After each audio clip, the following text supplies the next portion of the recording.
আসসালামু আলাইকুম। প্রিয় দর্শক, সামনে নির্বাচন এবং এই নির্বাচনে একটা গুরুত্বপূর্ণ আমি কয়েকদিন আগেও বলেছিলাম আমি কয়েকদিন আগেও আমারই একটা কনটেন্টে বলেছিলাম যে আগামী নির্বাচনে আওয়ামী লীগ থাকছে না। এরকমই বোঝা যাচ্ছে যতটুকু যা বুঝতে পারছি। কিন্তু ইন্টারেস্টিং হচ্ছে আগামী নির্বাচনটা নিয়ন্ত্রণ করবে আওয়ামী লীগ।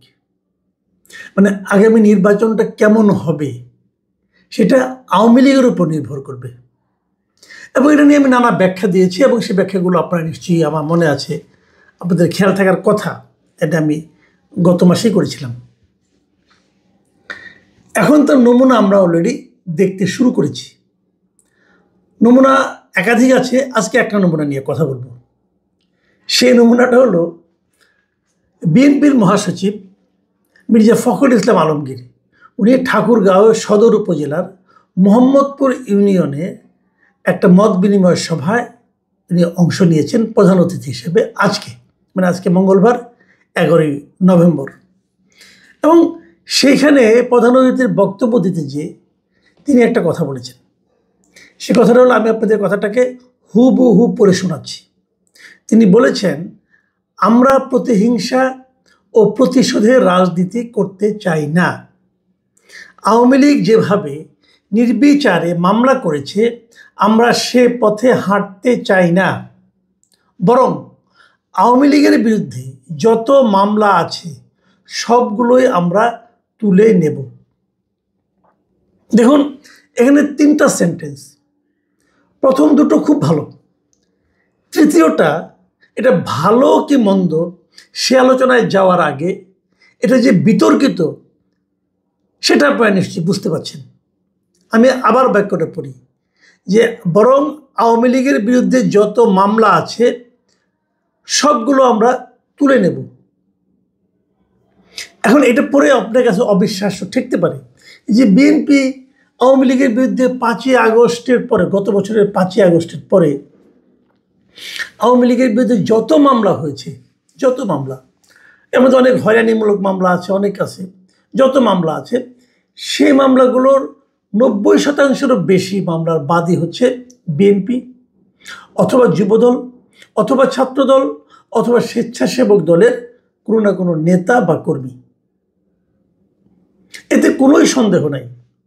তো আওয়ামী লীগ বিভিন্ন মামলা বাণিজ্যের কারণে, মানে যাদের মামলা বাণিজ্যের কারণে এত কষ্ট করেছে, এত হয়রানির মধ্যে আছে, অনেকে বাড়িতে থাকতে পারে না, দৌড়ের উপর আছে, সেই দলটার এই মহাসচিব বলছে যে তিনি সব হয়রানিমূলক মামলাগুলো, হয়রানিমূলকও বলেননি, বলেছে আওয়ামী লীগের বিরুদ্ধে যত মামলা আছে সব মামলা ওনারা উঠিয়ে নেবেন। শুনতে একটু অবিশ্বাস্য লাগে না? কি লাগে? আমার লেগেছিল বলে আমি কয়েকটা মানে আপনার মিডিয়া চেক করলাম এবং আমি দেখলাম কোথাও ওই ভিডিওটা পাওয়া যায় কিনা। আমি ভিডিওটা পেয়েছি, একটা জাগো নিউজে আমি এটার ভিডিওটা পেলাম এবং সেই ভিডিওটা আমি দেখলাম এবং সেটাকে আমি ডাউনলোড করে রাখলাম যে পরবর্তীতে যাতে নাকি যদি কেউ চ্যালেঞ্জ করে আমি দেখাতে পারবো। আমি দেখলাম উনি এই কথাগুলো হুবহু বলেছেন। তো এটা শোনার পর আবার তাৎক্ষণিক প্রতিক্রিয়াটা কী হলো? তাৎক্ষণিক প্রতিক্রিয়া হলো, উনি যদি বলতেন যে যত হয়রানিমূলক মামলা আছে এগুলো আমরা তুলে নেব, তাহলে আমার তো মনে হয় সবাই খুশি হতেন। কারণ হয়রানিমূলক মামলার মানেই তো হচ্ছে যে কাউকে হয়রানি করার জন্য মামলার আশ্রয় নেওয়া। মানে ওটা আসলে মামলাই না, কেবল হয়রানি। তো আপনি হয়রানি কেন করবেন? আপনি কাউকে হয়রানি করতে পারেন না, নিজের দলের লোককেও পারেন না, আওয়ামী লীগকেও পারেন না, জামাতকেও পারেন না, এনসিপিকেও পারেন না, কাউকে আপনি হয়রানি করবেন কেন? হয়রানি করাটা তো কোনো ভালো কথা না। আর যিনি অন্যায় করেছেন তার বিরুদ্ধে মামলা হবে, সেই মামলা যেই অন্যায় করুক তার বিরুদ্ধে মামলা হবে এবং সেই মামলার সর্বোচ্চ সাজাই হওয়া উচিত, যথাযথ সাজাটাই হওয়া উচিত আমি মনে করি। সেটা হবে।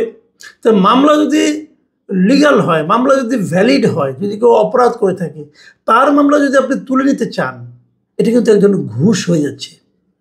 এটা কিন্তু আপনি ভালো কাজ চাচ্ছেন না। আর হয়রানিমূলক মামলা যদি আপনি উদ্ধার করতে চান সেটা তো ভালো কাজ, সমস্যাটা কি? তো এইটুকু আমার মোটামুটি একটা মূল্যায়ন। কিন্তু সমস্যা যেটা হলো, এর কিছুক্ষণ পরেই আমরা একটা বিবৃতি পেলাম। সেই বিবৃতিটা দিয়েছেন বিএনপির অফিস থেকে। বিএনপির সহ দপ্তর সম্পাদক অ্যাডভোকেট মোহাম্মদ তাইফুল ইসলাম টিপু, উনি সিগনেচার করে সন্ধ্যায় একটা বিবৃতি পাঠিয়েছেন বিভিন্ন মিডিয়াতে। এবং সেখানে মির্জা ফখরুল ইসলাম আলমগীর বলেছেন যে গণমাধ্যমে নাকি ওনার বক্তব্য ভুলভাবে উপস্থাপন করা হয়েছে। তো আমি কিন্তু এই ধরনের আশঙ্কা করেছিলাম যে উনি এটা বলবেন, কিন্তু বলবেন কীভাবে এটা আমি বুঝতে পারলাম না। কারণ আমি তো এই বক্তব্যটা শুনেছি, গণমাধ্যম যারা লিখেছে, আমি একাধিক পত্রিকার বক্তব্যটা দেখেছি, ওনার বক্তব্যটা সবাই দেখেছি এবং সবাই মিলিয়ে নিয়েছে কিনা আমি জানি না, অনেক জায়গায় ভিডিওটাও আছে। এবং আজকে যখন ওনার এই বক্তব্যটা পেলাম, আমি ওটা আবার মিলিয়ে নিলাম এবং আমি ধারণা করেছিলাম এরকম কিছু একটা হবে। কারণ আমাদের পলিটিক্যাল লিডারদের এ ধরনের একটা প্রবণতা, এ ধরনের একটা অভ্যাস কাজ করে যে বলার সময় খেয়াল করে না, কিছু একটা বলে ফেলে, পরে হয়তো কোনো জায়গা থেকে চাপে পড়ে, অথবা কেউ সমালোচনা করে, অথবা কেউ ধমক দেয়। কোনটা হয়েছে ওনার ক্ষেত্রে বলতে পারবো না, অথবা উনি নিজেই বুঝতে পেরেছেন এটা যে বললাম, বলে কি ঠিক করলাম, বুঝে পরে উনি একটা বিবৃতি দিলেন। এবং সেই বিবৃতিতে তিনি কি বলেছেন সেটাও আপনাদেরকে আমি পড়ে শোনাই। তিনি বলেছেন, আমি আমার বক্তব্যে বলেছি যে আমরা প্রতিশোধের রাজনীতি করতে চাই না, আওয়ামী লীগের মতো হয়রানিমূলক মামলা করতে চাই না। আমি আমার দেওয়া বক্তব্যে আরও বলেছি যে এই ইউনিয়নে হয়রানিমূলক কোনো মামলা হলে আমরা তুলে নেব, কিন্তু দেশব্যাপী হয়রানিমূলক মামলার দায়ের কিংবা মামলা তুলে নেওয়ার বিষয়ে আমি কোনো বক্তব্য দিইনি। এটা হলো ওনার নতুন ব্যাখ্যা। মানে ওনার আগের দেওয়া বক্তব্যটাকে উনি এক্সপ্লেইন করে এটা বলতে চেয়েছেন, কিন্তু এইটা যিনি যা বলেছেন এটা কিন্তু উনি আসলে উচ্চারণ করেননি ভাই। আমি মির্জা ফখরুল ইসলাম আলমগীর আপনাকেই বলছি, আপনি ভিডিওটা আরেকবার দেখেন, আপনি কি বলেছেন। আপনি যা বলেননি হয়তো আপনি এটা বলতে চেয়েছেন, হতে পারে এমন, কিন্তু অনেক সময় এমন হয় যে আমি বলতে চেয়েছি কিন্তু পরে আর বলা হয়নি, অথবা অন্যভাবে বলে ফেলেছি, উচ্চারণে একটু ঝামেলা ছিল, হতেই পারে। সবচেয়ে ভালো কি ক্ষমা চান যে আমি এটা বলিনি, অথবা যেটা আমি বলেছি এটা আমি বলতে চাইনি, মুখ দিয়ে বেরিয়ে গেছে, হলো।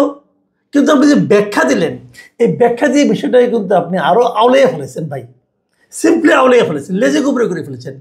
আমি আপনাকে বলি কেন, যে কথাটা আপনি ব্যাখ্যাটা দিয়েছেন খুব তাড়াহুড়োকে ব্যাখ্যা দিয়েছেন, তো কে ড্রাফট করেছে আমি জানি না, এখানেও কিছু ঝামেলা কিন্তু আছে। যেমন ধরেন, আপনি বলেছেন যে আওয়ামী লীগের মতো হয়রানিমূলক মামলা করতে চাই না। এর অর্থ কি? এর অর্থ কি আপনারা কখনোই আওয়ামী লীগের মতো হয়রানিমূলক মামলা করতে চান না? গত বছর 5 আগস্টের পরে কি কোনো হয়রানিমূলক মামলা বিএনপির নেতাকর্মীরা করে নাই? বলেন করছে কিনা? করে নাই। নাকি আপনি বলতে চাচ্ছেন যা করছে আর নতুন করে করতে চাই না? এই তো বলতে পারেন যে এখন থেকে আর আমরা কোনো রকম হয়রানিমূলক মামলা করতে চাই না, হতে পারে এটা। তাহলে আমার প্রশ্ন হলো, ভাইরে এখন আর নতুন করে কি মামলা করবেন? বাকি আছে কেউ? বাংলাদেশের কোনো একটা উপজেলায় আওয়ামী লীগের কোনো নেতাকর্মীর বিরুদ্ধে হয়রানিমূলক মামলা করার কি বাকি আছে? বাকি তো নেই। এই মামলাগুলো আওয়ামী লীগের আমলে আপনাদের বিরুদ্ধে হতো, এরকম হয়রানিমূলক মামলা, আপনারা দৌড়ের উপর থাকতেন। এখন সেই মামলাগুলো আওয়ামী লীগ করেছিল 15 বছরে, আপনাদের দলের নেতাকর্মীরা যারা তৃণমূলে থাকেন ওনারা আল্লাহ রহমতে 1 বছরে সেই কাজগুলি করে ফেলেছেন। আওয়ামী লীগের নেতাকর্মী, ইউনিয়ন পর্যায়ে কোনো নেতাকর্মী কোনো এলাকায় নিজের বাড়িতে থাকতে পারে? 2-1টা ব্যতিক্রম থাকতেও পারে, আমি জানি না, কিন্তু সবাই তো দৌড়ের উপরে আছে, মামলার কারণে আছে।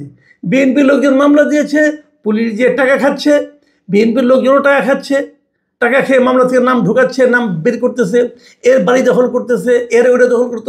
এরকম উদাহরণ আমার জীবনেও অনেক আছে ভাই, আমি নিজেও জানি অনেক কিছু,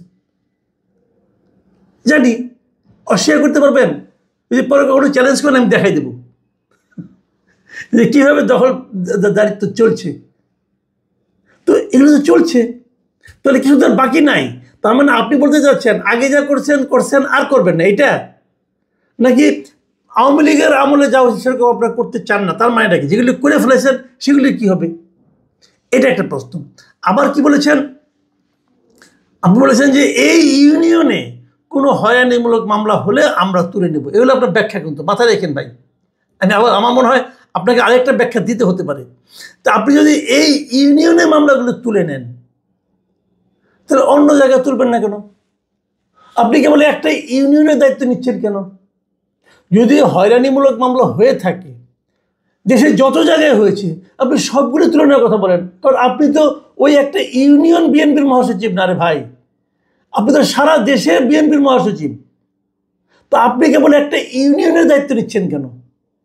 আচ্ছা মানলাম ওইটা আপনার নির্বাচনী এলাকা ইউনিয়ন, ওখান থেকে আপনার ভোট দরকার। তো আপনার কি ওই একটা ইউনিয়নে ভোট দিয়ে জিতবেন? আপনার উপজেলায় আর ইউনিয়ন নাই, সেই ইউনিয়নগুলির দায়িত্ব কে নেবে? আপনি কেবল ওই একটা ইউনিয়নে হয়রানিমূলক মামলাগুলো তুলে নেবেন, অন্য অন্য ইউনিয়নে যদি হয়রানিমূলক মামলা হয়ে থাকে সেগুলি কে তুলবে? সেগুলি তোলার কথা বলছেন না কেন? সেটা তো আপনার বলা দরকার। ভাই আমার মনে হচ্ছে ভাই আপনার সমস্যাটা কি আমি বুঝতে পারছি না, মাথা হলে গেছে কিনা জানি না। কিন্তু আমার কথা হলো এরকম হয়, যখন নাকি আপনি একটা কথা বলেন সে কথা থেকে ব্যাক করতে চান, তখন উল্টাপাল্টা ব্যাখ্যা দিন না। উল্টাপাল্টা ব্যাখ্যা দিলে আপনি আরও আওলায় যাবেন। আমি খুশি হতাম যদি আপনি বলতেন যে সারা দেশে যত হয়রানিমূলক মামলা হয়েছে আমরা সবগুলো প্রত্যাহার করে নেব। আমি বুঝি আপনি এটা কেন বলেছেন। আপনি বলেছেন আওয়ামী লীগের ভোট পাওয়ার জন্য, মানে আওয়ামী লীগের যে ভোটগুলো আছে সেগুলো তো কোথাও না কোথাও দেবে। এগুলো কিন্তু বিএনপি পাবে বলে মনে হচ্ছিল না। জামাত এগুলি এক ধরনের বুকিং দিয়ে ফেলাইছিল, কারণ আওয়ামী লীগের লোকজন যে মামলা মোকদ্দমা করছে জামাত তাদেরকে রক্ষা করার চেষ্টা করছে। কাজে তাদের কিন্তু জামাতের প্রতি এক ধরনের সিম্প্যাথি কাজ করা শুরু করেছে। তার বিপরীতে আপনি যদি এই ধরনের এই স্টেপটা নিয়ে থাকতেন, যদি নিতে পারতেন যে আমি কোনো হয়রানিমূলক মামলা করব না, আমরা উঠেই নেব সব যেগুলো আছে, তাহলে কিন্তু আপনারা ভালো করতেন, আপনাদের রেজাল্ট ভালো হতো, আপনারা লোকদের ভোটগুলি পেতেন। জামাত তাদেরকে হয়তো বা সাপোর্ট দিয়েছে, কিন্তু মামলা তোলার ক্ষেত্রে কোনো রকম তদবির করে নাই। আর আপনি যদি মামলাগুলি তুলে নেওয়ার কথা বলতেন, মানে হয়রানিমূলক মামলা, কিন্তু আমি বলছি, আবারও বলছি যে জেনুইন মামলা তোলার জন্য আমি বলছি না, যেগুলি হয়রানিমূলক মামলা আপনারা জানেন কোনগুলি হয়রানিমূলক মামলা, যদি উঠাই নিতেন আপনাদের ভোট বাড়ত। কিন্তু সেটা উঠাই নিতে চেয়েও আপনি আবার কথাটাকে ঘোরাতে হচ্ছে, আবার বলতে হচ্ছে এই ইউনিয়নের, আপনার উপজেলাতেও না, আপনার নির্বাচনী এলাকাতেও না, সারা দেশে তো নাই। যাই হোক, ভুলে একটা ভালো কথা বলেছিলেন, সেই ভালো কথাকে আবার উড্র করতে যেয়ে আরও আওলা বাঁধিয়ে ফেলেছেন। আমি বলবো ভালো কথায় ঠিক থাকুন, ভালো কথায় স্থির থাকুন। হয়রানিমূলক মামলা আপনি যদি তুলতে চান, আপনি দল আপত্তি করবে কেন? দল তো খুশি হবে, কারণ হয়রানি করবেন না আপনি কাউকে, এটি যে কথা, আর তো কিছু না। জেনুইন মামলাগুলো থাকুক, তাহলে কিন্তু আমার মনে হতো সেটা হতো প্রপার রাজনীতি। আমি জানি না এভাবে বিএনপি লিডাররা কি বলতে চাচ্ছেন, ভোট পাবেন কি না অন্যদেরকে, অথবা নাকি ওদের ওই ভোটগুলি ছাড়াই জিততে চান, সেটা আপনাদের ব্যাপার, আমার কোনো ব্যাপার নেই এখানে। কিন্তু আমার বক্তব্য হলো হয়রানিমূলক মামলা যারা নাকি দৌড়ের উপরে আছেন, যারা নাকি ভোগান্তির শিকার হচ্ছেন, তাদের সেই ভোগান্তি থেকে রক্ষা করা কিন্তু এই রাজনীতিবিদদেরই দায়িত্ব। যারা সৎ রাজনীতিবিদ তাদেরই দায়িত্ব। তারা যদি সেই উদ্যোগটা নেন তাহলে সেটা সবার জন্য ভালো হবে। এবং যে ঐক্যবদ্ধ জাতির কথা আপনি নেত্রীর বরাতে আপনি বলেছেন, সেই ঐক্যবদ্ধ জাতি পেতে হলে এই কাজটা করা ছাড়া ভাই আর কোনো উপায় নাই। প্রিয় দর্শক, এখন এই পর্যন্তই। আল্লাহ হাফেজ।